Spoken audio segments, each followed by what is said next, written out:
Welcome to the Real News Network. I'm Jessica Devereaux in Baltimore.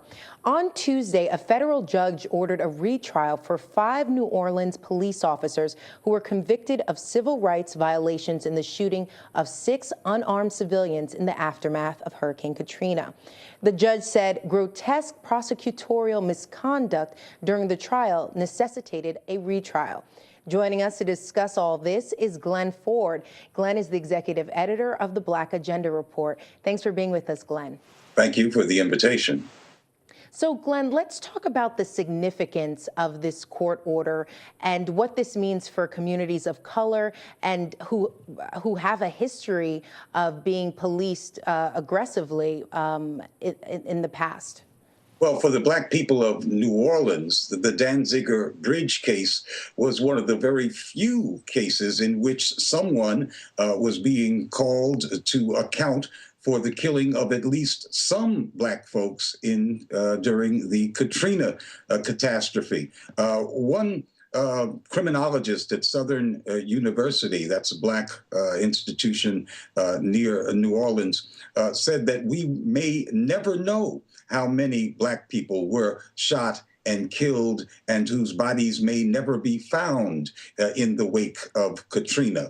There was white organized violence, much of it police violence against Blacks going on all over the city. And the vast majority of it was unacknowledged, much less punished. And so the Danziger Bridge case, in which these 5 policemen were finally brought to what appeared to be justice, was very, very significant for the morale of the community that had found no justice from this great catastrophe.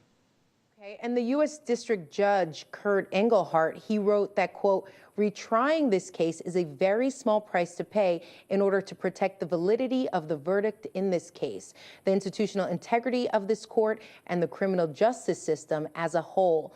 Isn't this a valid justification for a retrial? I'm ambivalent about this. I'm sure that lots of people in New Orleans are not ambivalent. They're outraged. But of course, it is in the interest of Black folks who seldom get justice from the criminal justice system, who see the system warped and contorted to get convictions of us on trumped-up charges often. It's in our interest that there be integrity in the court system. What is, of course, strange here is that prosecutors are being punished for clearly stating their belief that the defendants were guilty and that the system was corrupt. Well, prosecutors abuse their power in that way every day, to the extent that most Americans don't know that the prosecutor's duty is not to get convictions, but to find the truth in a case.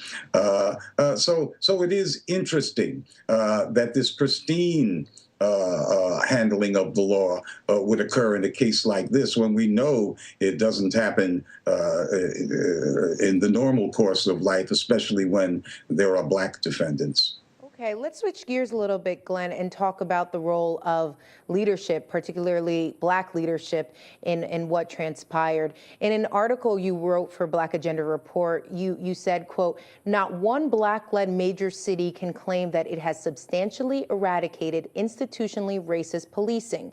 Apparently, that's not a priority of the Black misleadership class. First of all, can you just define for us the Black misleadership class, and what role do you think they play in enabling discriminatory policing? Well, when I wrote about that, I particularly had in mind Newark, New Jersey, which has been Black-led since 1970, and yet is a cesspool of police brutality, not just white police brutality against Blacks, but Black police brutality. And New Orleans was one such city. And New Orleans, until I believe in the last couple of years, has been Black-led for decades, and a notoriously brutal police force, including the black police who served on that force, some of whom were engaged in blatant criminal activity and even assassinations of civilians. So there is no doubt, of course, in any of our cities that institutional racism reigns, an institutional racism that is so pervasive that it affects the black police as well. Regarding the black misleadership class, and within that grouping, I include most black elected officials and most or many of the traditional civil rights organizations. There is a class character to this leadership, and it is a class that desires as much to separate itself from the lower, poorer classes of blacks as to make common cause with them. So we see, for example, in the mid-'80s, that half of the Congressional Black Caucus voted for that clearly, patently racist crack cocaine 100-to-1 a penalty bill that was before the Congress, and it was the math was racist, but they were just as easily, or nearly just as easily, stampeded into enacting racist legislation that was predictable would lead to the incarceration of hundreds of thousands of black people for draconian lengths of time as white legislators.